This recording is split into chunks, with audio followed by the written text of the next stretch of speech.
আপনাদের সামনে বক্তব্য রাখবেন, আপনাদের উদ্দেশ্যে বক্তব্য রাখবেন বঙ্গবন্ধু কন্যা দেশরত্ন শেখ হাসিনা।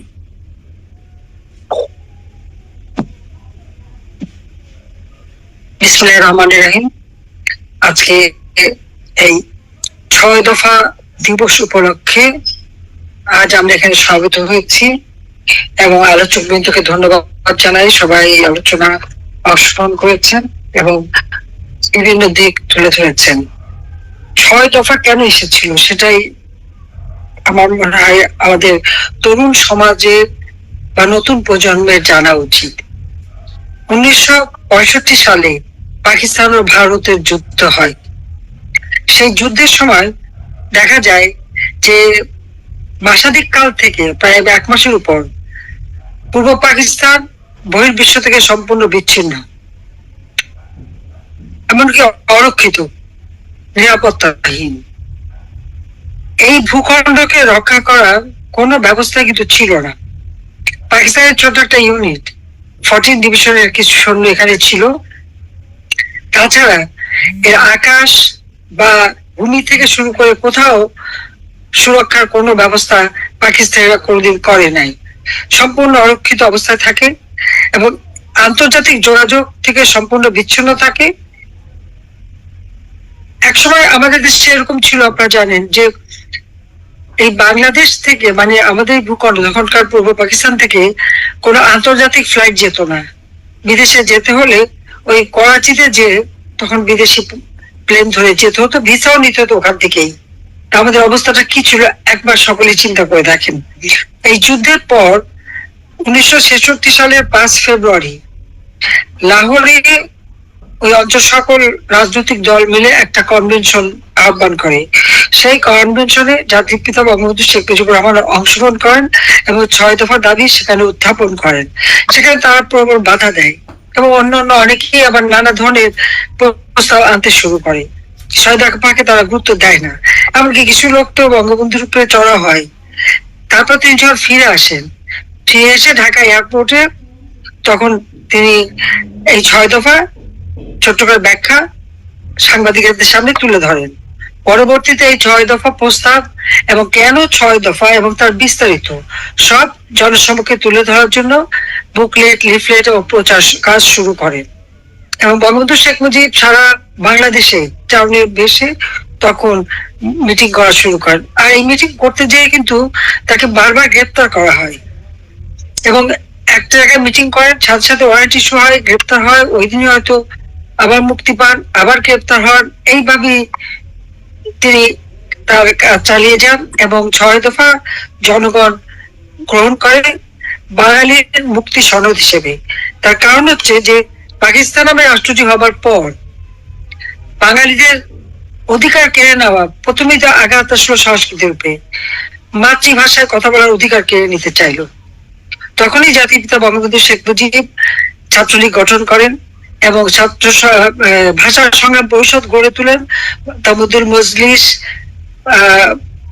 ছাত্রলীগ এবং প্রগতিশীল সংগঠন তাদেরকে নিয়ে এই যে যাত্রা শুরু। এরপর 1949 সালে যখন আওয়ামী লীগ গঠন হলো, এই আওয়ামী লীগকে সাথে নিয়েই এই আন্দোলন শুরু করেন এবং এটা করতে গিয়ে পাকিস্তান হবার সাথে সাথে কিন্তু তিনি বারবার গ্রেপ্তার হয়েছেন। প্রতিবারই গ্রেপ্তার হতেন। যখনই তিনি এই দেশের মানুষের কথা বলতে যেতেন তখনই গ্রেপ্তার হন। প্রথমে তিনি গ্রেপ্তার হলেন সেই 11 মার্চ 1948 সালে। ওই দিনে 15ই মার্চ আবার মুক্তি পান। এরপর 19 এপ্রিল 1949 সালে তিনি গ্রেপ্তার হন। 26 জুন 1949 সালে মুক্তি পান।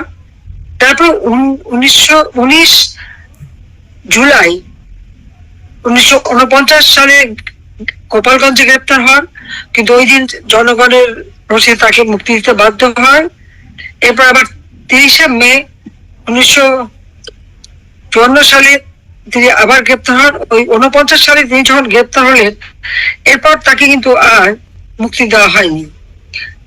তিনি মুক্তি পেয়েছিলেন 52 সালের ফেব্রুয়ারি মাসের 27 তারিখে। সেখানে ভাষা আন্দোলন এবং ঢাকা বিশ্ববিদ্যালয়ের চতুর্থ শ্রেণী কর্মচারী আন্দোলন নিয়েই কিন্তু তাকে গ্রেপ্তার করা হলো। তো এইবার বারবার তিনি গ্রেপ্তার হতে থাকেন।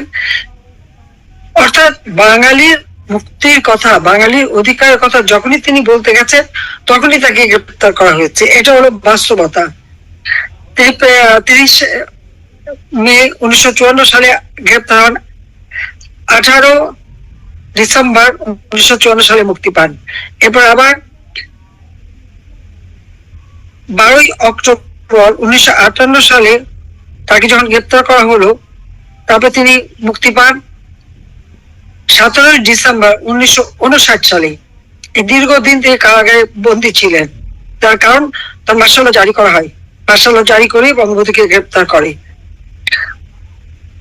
এরপরে তিনি থেমে থাকেনি, বাঙালির অধিকার আদায়ের কথা তিনি বারবার উচ্চারণ করতে থাকেন। যে কারণে 7 ফেব্রুয়ারি 1962 সালে আবার গ্রেপ্তার হন।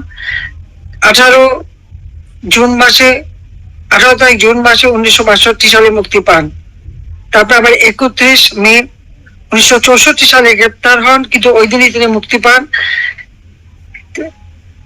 30 জুন 1964 সালে আবার গ্রেপ্তার হন, কারাগারে নিয়ে যায়, আবার সন্ধ্যায় মুক্তি পান। 7 নভেম্বর 1964 সালে আবার ওই গ্রেপ্তার হন। 28 জানুয়ারি 1966 সালে গ্রেপ্তার হন, আবার ওই দিনই মুক্তি পান। অর্থাৎ যেখানে যেখানে তিনি মিটিং করতেন সেখানেই তাকে গ্রেপ্তার করা হলো। এরপর যখন তিনি 6 দফা দিলেন, 6 দফা দেওয়ার পরে যে জেলায় গেছেন তিনি, যশোর, খুলনা, রংপুর, রাজশাহী, সিলেট, যেখানে এই যে বক্তৃতা দিয়েছেন সেখানে তার বিরুদ্ধে একটা মামলা দেওয়া হয়েছে। এবং এইভাবে 8 বার তাকে গ্রেপ্তার এবং মুক্তি পেয়ে আবার তিনি আন্দোলন শুরু করেন। এরপর তো পরে তো 8 মে সেই দিন নারায়ণগঞ্জে বিশাল জনসভা হয়। কাজে ওই জনসভার পরে যে গ্রেপ্তার করে নিয়ে যায়, 12 তারিখ গ্রেপ্তার দেখায়। 6 দফা আন্দোলনের জনগণের কাছে এত জনপ্রিয় হয়েছিল কেন? 6 দফা কি ছিল? আমি খুব অতি সংক্ষেপে 6 দফার দফাগুলো একটু তুলে ধরতে চাই। 6 দফার প্রথম দফা ছিল পাকিস্তানের ফেডারেল রাষ্ট্র প্রতিষ্ঠিত হবে। কেন্দ্র ও অঙ্গরাজ্যগুলির সংসদ প্রাপ্তবয়স্কদের সরাসরি ভোটে নির্বাচিত হবে এবং জনসংখ্যার ভিত্তিতে প্রতিনিধিত্ব প্রাদেশিক পরিষদে মানে গড়ে তোলা হবে এবং প্রাদেশিক পরিষদ অর্থাৎ প্রত্যেক প্রদেশের যে পরিষদ সেখানে জনসংখ্যার ভিত্তিতে ভোটে পার্লামেন্ট তৈরি হবে, সম্পূর্ণ স্বায়ত্তশাসিত প্রদেশ হবে। দ্বিতীয় দফায় ছিল শুধু বিদেশ নীতি ও রাষ্ট্রীয় নিরাপত্তা ফেডারেল সরকারের দায়িত্বে থাকবে, অর্থাৎ কেন্দ্রের দায়িত্বে থাকবে, বাকি সকল বিষয় অঙ্গরাজ্যগুলির এখতিয়ারভুক্ত হবে। তৃতীয় দফা হলো যদি এমন ব্যবস্থা উদ্ভাবন ও প্রবর্তন করা যায় যাতে দেশের এক অংশ থেকে অন্য অংশে, অর্থাৎ পূর্ব পাকিস্তান থেকে পশ্চিম পাকিস্তানে বা পশ্চিম পাকিস্তান থেকে পূর্ব পাকিস্তানে পুঁজি বা পাচার রোধ নিশ্চিত করা যাবে, তবে সারা দেশের জন্য একই মুদ্রা থাকবে। আর যদি এটা না করা যায়, অন্যথায় পূর্ব পাকিস্তান ও পশ্চিম পাকিস্তানের জন্য দুটি আলাদা মুদ্রার ব্যবস্থা করা হবে। চতুর্থ দফায় যা উল্লেখ ছিল যে চতুর্থ দফায় কর নির্ধারণ ও আদায়, এই কর নির্ধারণ ও আদায়টা অঙ্গরাজ্য সমূহের হাতে থাকতে হবে, অঙ্গরাজ্যের এখতিয়ারভুক্ত থাকবে। ফেডারেল সরকারকে নির্ধারিত হারে অর্থ দেওয়া হবে, কারণ সেন্ট্রালের জন্য একটা অংশ দেওয়া হবে, কিন্তু প্রত্যেকটা প্রদেশে তাদের নিজস্ব অর্থনৈতিক ব্যবস্থাটা থাকবে এবং তাদের কর আদায় এবং এটা নির্ধারণ করা এবং আদায় করা এটা তাদের হাতে থাকতে হবে। পঞ্চম দফা হচ্ছে অঙ্গরাজ্যগুলি আলাদা আলাদা বৈদেশিক মুদ্রা তহবিল প্রতিষ্ঠা ও পরিচালনা করবে এবং বৈদেশিক বাণিজ্য ও বৈদেশিক সাহায্য নিয়ন্ত্রণ করবে। কারণ যে অঙ্গরাজ্যের জন্য অর্থাৎ প্রদেশের জন্য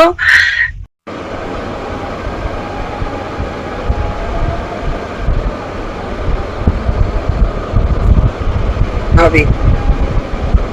6 দফা দিবসে সেটাই হবে আমাদের প্রতীক্ষা। জাতির পিতা বঙ্গবন্ধু শেখ মুজিবুর রহমানের প্রতি আমি শ্রদ্ধা জানাই।